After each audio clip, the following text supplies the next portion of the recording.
Let me ask you this. How old were you when you first heard the term intersex or drag queen or cisgender or gender binary or pansexual? Maybe some of you still haven't heard of those words. Well, if you're in pre-kindergarten here in Maryland, or in the D.C. area of Maryland, you're going to hear about it. In fact, you're going to be indoctrinated with it. Here to talk about this is Family Research Council Senior Fellow for Education Studies, Meg Kilgannon. Meg, welcome back to Washington Watch. Thanks for having me. All right, so this is the wealthiest school district in Maryland, Montgomery County, and they're always doing crazy stuff. They are. So tell us about what they're doing now. Well, this appears to be an effort at diversity, equity, and inclusive education that's particularly devoted to including LGBTQ topics for the very young student in Montgomery County Public Schools. So we're talking preschool through about 5th grade. And it seems that these are books that are included in diversity classroom libraries, which means it wouldn't be up to the student to go to the library and select one of these books off the shelf. These would be read by the teacher or available on bookshelves in the classroom. Yeah, I mean, how many 4-year-olds go to the school library and pull out a book? I mean, they don't. Right. So they, in the classroom, and by the way, I don't think 4-year-olds should be in public schools. In fact, I don't think any kid should be in public school given this kind of stuff.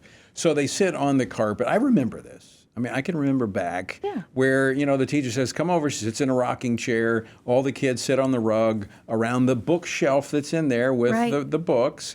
And she reads and shows the pictures. Right. That's what we're talking about here. It's the favorite part of most kids' school day. In fact, every child loves being read to. So what's the purpose of these books? So these books are designed to embed an ideology into the story. And in this particular case, this is a sexual agenda that's being embedded into the story. Why do 4-year-olds need to know about sexuality?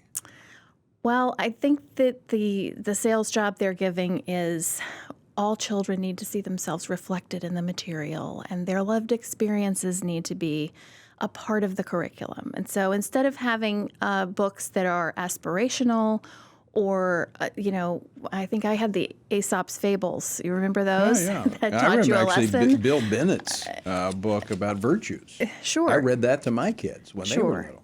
Right. The story of the chicken or the grasshopper and the ants, right? And who's getting the work done and who's going to get to eat as a result, right? Those are the kinds of things that we learned about and built literacy. And these books are designed to create a narrative that drives an ideology. Well, it's also part of their identity politics, even at the youngest of age. Right. I mean, books like Prince in the Night, about a prince who wants to, that's Knight, who wants to marry a knight instead of a princess.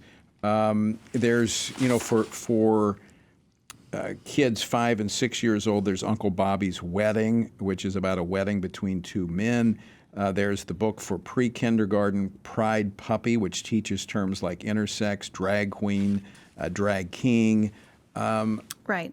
I went on, I try not to talk about books that I haven't actually read or seen, and we don't have copies of these at FRC, but I was able to go on the wonderful internet, and on YouTube, you can search these titles, and there'll be a teacher on YouTube who can read them to you tonight if you would like.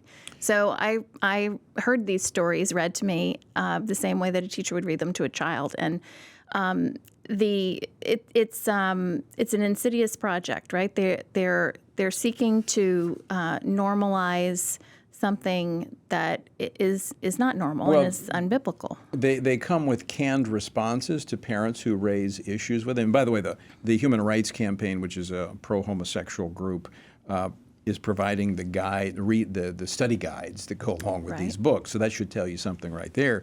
But here's one of the canned responses. If a parent asks whether they can keep their child home during the LGBTQ plus readings, the faculty are advised to explain that no effort will be made to persuade a child from holding certain beliefs. Do you really buy that? I don't, because they're making an effort to persuade your child to hold certain beliefs by proclaiming that they are standard, that this is just how things are. And drive a wedge between parent and child. Right. Because if your parent holds a view different than that, they're a bigot. Right. Right. And folks, this is going to accelerate if the Senate codifies and takes the court's redefinition of marriage and puts it into federal law. Now, we're going to have to fight it. Even if they do, we're not going to be quiet. I'm just telling you, though, you're going to see a lot more of this. Meg Kilgannon, thanks so much for being with us. Thanks for having me, Tony.